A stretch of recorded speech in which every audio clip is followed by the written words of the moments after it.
नहीं न सोचो हार्ट अटैक हो जाए, न सोचो अभी 7 दिन में मर जाएंगे, अगला दिन आएगा यही वाला। इसमें ऐसा नहीं है। मरना तो 7 ही दिन में, एतवार, सोमवार, मंगल, बुध, बृहस्पति, शुक्र, शनिवार, क्योंकि इन्हीं दिनों के अंदर में हमने जन्म लिया है और इन्हीं 7 दिनों के अंदर मुझे ये शरीर छोड़ना पड़ेगा। समय चाहे कितना बीत जाए, पर मरना 7 दिन के अंदर ही निश्चित है। और जीवन में, संसार में हर चीज टाल दी जा सकती है। आप बुढ़ापे को भी हटा सकते हो, पर जीवन में इस मृत्यु को कोई टाल नहीं सकता है। बुढ़ापा तो हट सकता है कैसे? जैसे 40 साल में ही आप मर गए तो बुढ़ापा आया ही नहीं, पहले ही मर गए। तो बुढ़ापा तो कैंसिल हो सकता है, पर ये मृत्यु कैंसिल नहीं हो सकती, निश्चित है। और यदि जिंदा रहेंगे तो ये बुढ़ापा मृत्यु वो है, आपको अमेरिका जाना पड़ेगा गाड़ी से, एरोप्लेन से जाना पड़ेगा, पर ये मौत और बुढ़ापा, इसके लिए कोई सवारी नहीं, ये तुम्हें वहां भी ढूंढ लेगा, अपने आप वहां पहुंच जाएगा, जाने की आवश्यकता नहीं। जीवन में ये मौत और बुढ़ापा, यदि आप जीवन में बुढ़ापा, जिंदगी में जिंदा बने रहे तो बुढ़ापा आएगा निश्चित। और 40 में ही मर गए तो मृत्यु निश्चित है, पर वो चाहे 20 में हो, चाहे 80 में हो, चाहे 100 में हो, इस मृत्यु को कोई टाल नहीं सकता। अब सवाल इस बात का आता है, कभी कभी लोगों के मन में ऐसा विचार आता है कि महाराज आप जो कथा सुना रहे, भगवान भगवान चिल्ला रहे हो, ये भगवान है कहाँ? आप लोग जो भगवान भगवान चिल्ला रहे हो, ये भगवान है कहाँ? इन भगवान की पहचान कैसे की जाएगी? प्यारे, ये भगवान हम नहीं, इन भगवान को आप ढूंढ सकते हो, पर ढूंढने वाली ये आंख नहीं है। भगवान इन आंखों से नहीं दिखाई देंगे। भगवान को तो भोले बाबा जैसा तीसरा नेत्र खोलना पड़ेगा, और वो तीसरा नेत्र खोलेगा आपका कौन है? सबके पास पर बंद पड़ा है, कौन खोलेगा? गुरु। तो आप लोग सोच रहे भगवान है, आखिर में है कहां? मैं भगवान को ढूंढूं कैसे? तो एक मैं आपको प्रमाण देना चाहूंगा। आप लोगों ने देखा, आदमी को जब कोई रोग हो जाता है तो डॉक्टर के पास जाते हैं, वो ब्लड टेस्ट करने के लिए लिख देता है, लिखता है ना।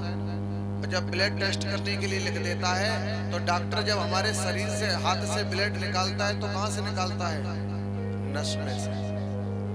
इधर भी बांध लेगा, इधर पकड़ लेगा, नस फूल जाएगी, वहीं से रक्त निकालता है ना।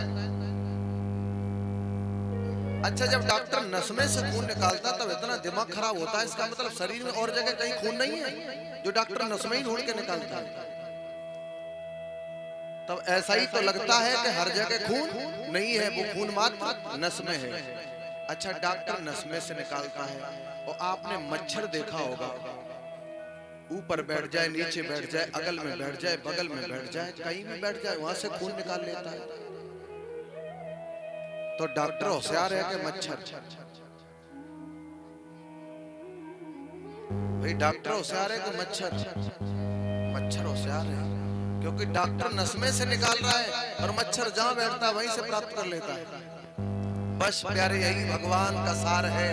जिसको मालूम है कि भगवान हर जगह है, क्योंकि तुलसीदास ने लिखा, हरि व्यापक सर्वत्र समाना, और प्रेम से प्रकट होए जग जाना। जिसको मालूम है भगवान कड़कड़ में है तो हर जगह प्रभु के दर्शन कर रहा है, और जिसे नहीं मालूम है कि भगवान कड़कड़ में है, वो मंदिर और मस्जिद में ढूंढ रहा है। मथुरा, काशी, हरिद्वार, पूर्णागिरि इत्यादि तीर्थों में भगवान को खोजने में लगा है। तो भगवान कहाँ है? घट घट में भगवान है, पर हम भगवान को खोज नहीं पा रहे, इसलिए हम मंदिर और मस्जिदों में भगवान को ढूंढ रहे हैं, हर जगह भगवान को प्राप्त नहीं कर पा रहे। ये सोच हम लोगों की। कड़कड़ में भगवान समाया हुआ, कड़कड़ में प्रभु रमा हुआ है। तो बस है क्या? केवल जानकारी नहीं है हमें। डॉक्टर की तरीका से हाथ पकड़ के नस में से खींच रहे, पर और कहीं से नहीं निकाल पा रहे, क्योंकि अकल काम नहीं कर रही, हर जगह नहीं निकाल पाएंगे। मच्छर हर जगह से निकालता है। ऐसे ही जो भगवान का भक्त है, जिसके अंदर भक्ति जागी हुई है, वो हर जगह भगवान को देखता है, और जिसके अंदर भक्ति नहीं जागी, अज्ञानता है, वो मंदिर और मस्जिदों में भगवान को खोज रहा है। भक्ति का दीपक हर व्यक्ति के अंदर है। इस भक्ति के दीपक को जला करके तो देखो।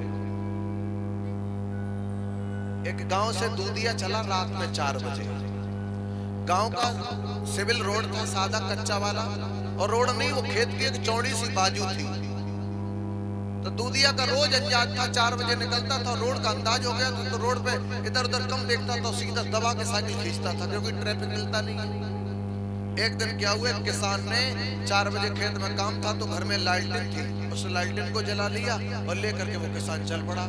तो घर पे तो जगा ली, किसान का भी पुराना अंदाज, उसी बाजू का, लालटेन की जरूरत नहीं, पकड़े हाथ में पर डायरेक्ट चला जा रहा, तब तक हवा लगी, वो लाइट गई, बुझ, लालटेन बुझ गई। अच्छा, इधर ये भी अंधा और उधर वो भी अंधा, दोनों दबा के चले आ रहे। और दूधिया उधर से आए, इधर से किसान जा रहा, डायरेक्ट एक्सीडेंट हो गया। दूधिया जमीन में, किसान भी जमीन में। किसान खड़ा हुआ, दूधिया से बोला, क्यों रे पागल, तुझे दिखाई नहीं देता है? दूधिया बोला, दिखाई देता तो एक्सीडेंट क्यों होता? बोले, तुझे दिखाई नहीं दे रहा, हम कितनी बड़ी लालटेन जगा करके आ रहे हैं, और फिर भी तूने टक्कर मार दी। और दूधिया बोला, भैया किसान, तुम लालटेन तो लिए हो, वो तो बात तुम्हारी ठीक है, पर ये लालटेन तुम्हारी बुझी हुई है। अगर लालटेन जगती तो एक्सीडेंट नहीं होता, पर ये एक्सीडेंट हुआ केवल इस लाइट बुझी होने के कारण। प्यारे, ये ज्ञान की लालटेन हर किसी व्यक्ति के पास है, जो सोचने के लिए हमें देती है, जो बुद्धि है, पर हम इस लालटेन को जगाना नहीं चाहते। वो बुझी है, वही ले जा रहे हैं। मन में जो आता वही ठीक है, दूसरा कहता वो गलत है, पर मैं जो सोचता हूँ वही सत्य है। तो ज्ञान की लालटेन सबके पास है, पर जिसकी जलती है उसका समाज में नाम रोशन होता, समाज में नया निखार बनता मिलता है, और जिसकी बुझी हुई है उसके तो पग पग पे एक्सीडेंट हो रहे हैं।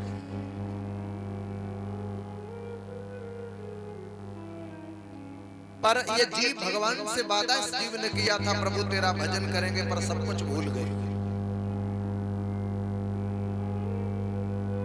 जैसे तुमने देखा, जब शादी होती ना, पत्नी 7 भामरे पड़ती तो 7 वचन लेती है पत्नी।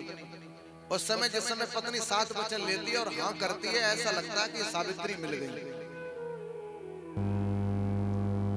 क्योंकि विवाह का समय है, तो वहां तो सच बोलती है बिल्कुल, और घर आने के बाद एक भी उसकी बात साथ में पूरी नहीं होती है। होती है? नहीं। बस वही हाल मेरा है कि परमात्मा के यहाँ से चले तो सब कुछ सच था, अब यहाँ आने के बाद सब भूल गए।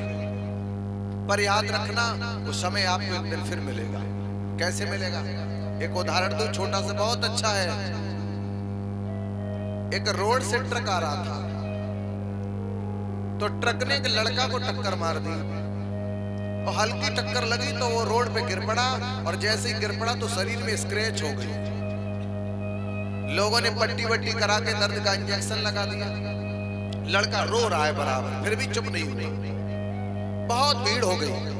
क्या हुआ? एक्सीडेंट हो गया। तब तक मेरे जैसा कोई भक्त उधर से अपनी गाड़ी से आया, गाड़ी खड़ी की, पूछा भैया क्या हो गया? बोले लड़के का एक्सीडेंट हो गया। बोले इतनी तेज रो रहा? बोले हाँ।